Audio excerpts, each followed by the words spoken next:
नमस्कार दोस्तों।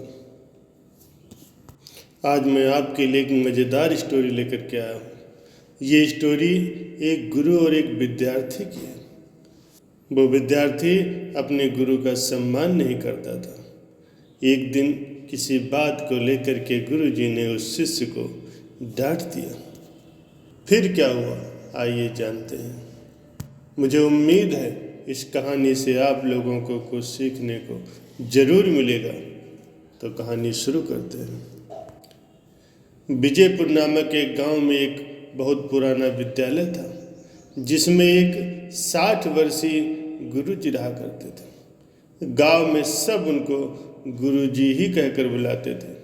उनका कोई अपना नहीं था। वो उसी विद्यालय में अकेले रहते थे। उनका कोई अपना तो था नहीं, लेकिन वे अपने पास पढ़ने वाले बच्चों को अपना बच्चा समझकर पढ़ाते थे। उनके जैसा शिक्षक पूरे गांव में नहीं था, इसीलिए पूरे गांव के लोग उनकी बहुत ही इज्जत किया करते थे, उनका बहुत सम्मान किया करते थे। गुरु जी का सिर्फ एक ही मकसद था कि अपने पास पढ़ने वाले सभी बच्चों को उच्च ज्ञान देना और उनके जीवन को संवारना। उनके विद्यालय में बहुत सारे बच्चे उनके पास पढ़ने के लिए आते थे। वे अपने सभी बच्चों को बहुत प्रेम करते थे।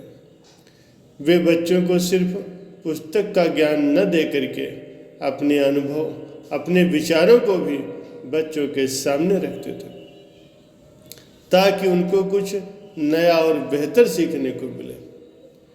इसीलिए उस विद्यालय में आने वाले सभी बच्चे अपने गुरु को बहुत पसंद करते थे और उनका बहुत सम्मान भी करते थे। परंतु उस विद्यालय में एक बच्चा ऐसा भी था जो अपने गुरु को बिल्कुल भी पसंद नहीं करता था। उसका नाम मोहन था।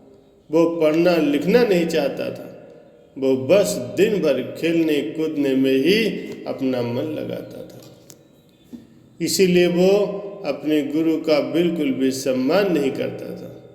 लेकिन ये बात गुरु जी को भी पता थी। फिर भी मोहन गुरु जी का प्रिय शिष्य था। मोहन हमेशा अपनी मस्ती में ही लगा रहता था। पढ़ाई लिखाई पर उसका ध्यान बिल्कुल नहीं जाता था। गुरु जी उसे हमेशा सिखाते रहते थे, अच्छी अच्छी बातें बताते रहते थे। फिर भी मोहन किसी की एक नहीं सुनता था। उसको जो सही लगता बस वही करता था। एक दिन मोहन की उस विद्यालय के किसी लड़के के साथ में लड़ाई हो गई। गुरुजी वहाँ आ जाते हैं और दोनों को ही छुड़ा देते हैं। गुरुजी को ये बात पता होती है कि सारी गलती मोहन की है, इसीलिए वो मोहन को थोड़ा सा डांट देते हैं। लेकिन इस बात को लेकर के मोहन गुस्सा हो जाता है और दौड़ता हुआ जंगलों की तरफ भाग जाता है। गुरुजी उसे चिल्लाते रह जाते हैं, लेकिन मोहन रुकता नहीं। ये देखकर गुरुजी डर जाते हैं और वे सारे बच्चों को छुट्टी दे करके घर जाने के लिए कहते हैं और स्वयं जंगलों की तरफ मोहन का पीछा करते हुए चलने लगते हैं। मोहन उनको दिखाई नहीं दे रहा था, लेकिन गुरुजी उसे ढूंढते हैं। कुछ समय बाद शाम हो जाती है, अंधेरा होने लगता है। गुरुजी अंदर अंदर बहुत डर रहे होते हैं कि मोहन के साथ कहीं कुछ गलत न हो जाए। इधर भागते भागते अपनी मस्ती में ही मोहन जंगल के बीचों बीच पहुंच जाता, जहाँ पर एक राक्षस अपने ध्यान में बैठा था। बच्चे की सुगंध आते ही उसका ध्यान उस तरफ जाता है और वो बच्चे के पीछे भागने लगता है। उसकी आवाज़ काफ़ी जोरों से पूरे जंगल में गूंजने लगती है, जिसे सुन करके मोहन काफ़ी डर जाता है और वो एक जगह पर चुपचाप बैठ जाता है। उसकी आवाज़ गुरुजी को भी सुनाई पड़ती। आवाज़ का पीछा करते हुए गुरुजी भी उसी ओर चल देते हैं और उस राक्षस के पास पहुंच जाते हैं। गुरुजी जब वहां पहुंचते हैं तब वे देखते हैं कि मोहन को बंदी बनाकर राक्षस उसे अपने साथ ले जा रहा है। गुरुजी ये देखकर बहुत डर जाते हैं और दौड़ते हुए उस राक्षस के सामने पहुंच जाते हैं। सामने आते ही गुरुजी राक्षस से कहते हैं कि ये राक्षस, तुम इस छोटे से बच्चे को छोड़ दो और भले ही मेरी जान ले लो। इस बच्चे में तुम्हें थोड़ा सा ही मांस मिलेगा, लेकिन मुझ में इस बच्चे से ज़्यादा मांस है।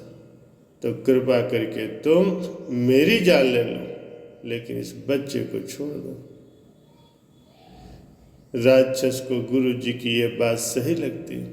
वो कहता है, ठीक है, मैं इस बच्चे को छोड़ देता हूँ और तुम्हारी जान ले लेता हूँ, लेकिन पहले तुम मुझे ये बताओ कि तुम कौन हो जो इस बच्चे के लिए अपनी जान दे रहे हो। तब गुरुजी कहते हैं कि मैं इस बच्चे का गुरु हूँ और ये मेरा शिष्य है, और ये मेरा कर्तव्य है कि अगर मेरे शिष्य पर कोई भी विपत्ति आती है तो मैं उसका पूरा साथ दूँ। राक्षस को जब ये पता चलता है कि ये गुरुजी हैं, तब वो राक्षस कहता है, हे गुरुजी, मुझे माफ़ कीजिए, मैं आप दोनों को ही छोड़ देता हूँ। मैं भले ही एक राक्षस हूँ, लेकिन मेरे भी कोई गुरु हैं और मैं उनका बहुत सम्मान करता हूँ।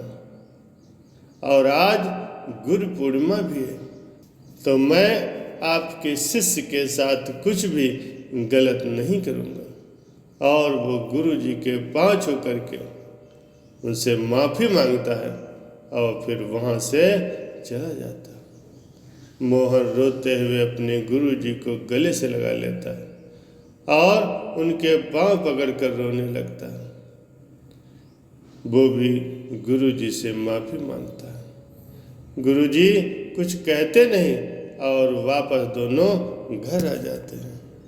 अपने घर पहुंचकर मोहन सोचता है, अगर राक्षस होकर भी वो अपने गुरु का इतना सम्मान करता है तो मैं तो एक मनुष्य हूँ। मैं भी अपने गुरु का सम्मान जरूर करूँगा। उस दिन से मोहन की आदतों में बहुत सुधार हो जाता है। वो अपने विद्यालय और अपने गुरु का सम्मान करने लगता है।